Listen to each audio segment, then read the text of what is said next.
ヒルドラはチャクラ主体の忍術ではなく体術なのだ。Assalamualaikum warahmatullahi wabarakatuh. Kali ini saya akan membahas dan memetik pelajaran dari sebuah film anime yang sangat populer. Ya, tentu kalian akan sangat kenal dengan judul anime yang satu ini, yaitu Naruto. Naruto adalah sebuah serial manga karya Masashi Kishimoto dan diadaptasi menjadi serial anime. Manga Naruto bercerita seputar kehidupan tokoh utamanya, yaitu Naruto Uzumaki, seorang ninja yang hiperaktif, humoris, dan penuh ambisi yang ingin mewujudkan keinginannya untuk mendapatkan gelar Hokage atau seorang pemimpin dan ninja terkuat di desanya. Di dalam film ini saya sangat tertarik kepada sebuah dialog yang dilakukan oleh seorang tokoh ninja, yaitu Uchiha Madara dan juga Mai Togai. Uchiha Madara pernah sedikit mengkritik atas kemampuan Mai Togai. Dia mengatakan, "Aku tidak melihatmu kecuali seperti daun kering yang sebentar lagi terjatuh." Namun tak kalah cerdas, Mai Togai menjawab kritikannya itu dengan perkataan yang sangat cerdas dan penuh optimisme. "Aku bangga menjadi daun tua, jika itu berarti akan tumbuhnya daun-daun muda." Sebagaimana kita tahu bahwa Mai Togai adalah karakter fiksi dari anime dan manga Naruto, sifatnya yang selalu bersemangat dan berapi-api menyebabkan dirinya seperti diberi gelar Might. Kata Might sendiri berasal dari sebuah humor sindiran untuk pahlawan yang selalu bersemangat, yang muncul dalam beberapa cerita pahlawan super. Dia mendapatkan nama tersebut karena sikapnya yang selalu bersemangat namun terlihat norak.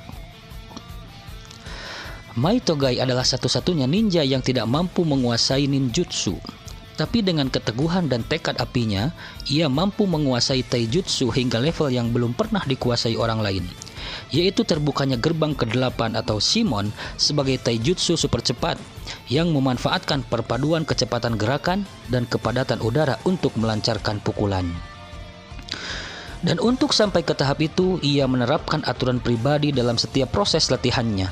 Banyak orang yang mengejeknya, tapi ia selalu berkata, "Terima kasih atas dukungannya." Begitulah tekad. Dalam bahasa Arab, tekad disebut azam. Dalam bahasa Inggris, ia disebut will of fire. Oleh sebab itu, saat Nabi Adam lupa larangan memakan buah dari pohon terlarang, Allah Subhanahu wa Ta'ala kemudian berfirman, أعوذ بالله من الشيطان الرجيم ولقد عهدنا إلى آدم من قبل فنسي ولم نجد له عزما. Ambisi, keinginan, hasrat, termasuk syahwat adalah bukti bahwa dalam diri manusia ada unsur api. Meskipun ia bukan tercipta dari unsur api, berbeda dengan bangsa jin yang Allah ciptakan dari unsur api. Akan tetapi unsur api dalam diri manusia diciptakan agar manusia mau berproses dan berkembang hingga mampu membimbing hasrat, keinginan, ambisi, syahwat, cinta, hingga bencinya menjadi azam atau will of fire. Tapi karena ia tidak berasal dari api, terkadang ia pun tak jarang lupa diri. Tapi karena lupa pula lah, ia mampu membangun kembali tekadnya yang telah hancur karena kegagalan, sehingga dalam semua proses itu, manusia dapat berkembang. Saat apinya memuncak dan membakar, manusia lupa diri hingga merubah tekad menjadi nekad, sombong, dan takabur.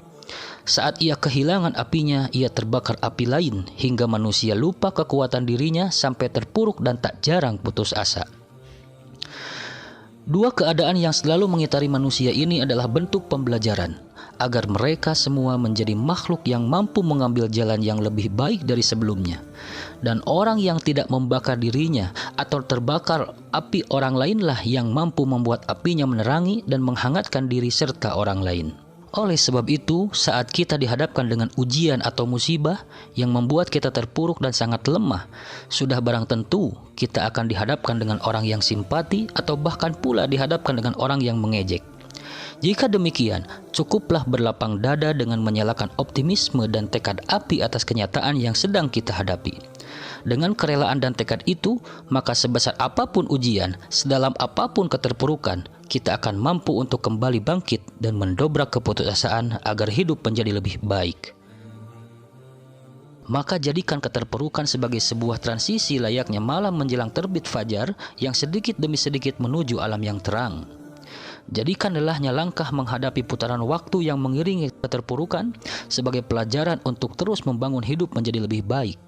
Dan satu hal yang mesti kita ingat adalah jangan pernah menjadikan kekurangan yang kita miliki sebagai sebuah kelemahan. Dengan menerima dan pasrah atas apa yang Allah tentukan sebagai takdirnya. Mungkin tekad api Maitogai adalah zen, sedang tekad api yang harus ada dalam diri kita adalah ikhlas.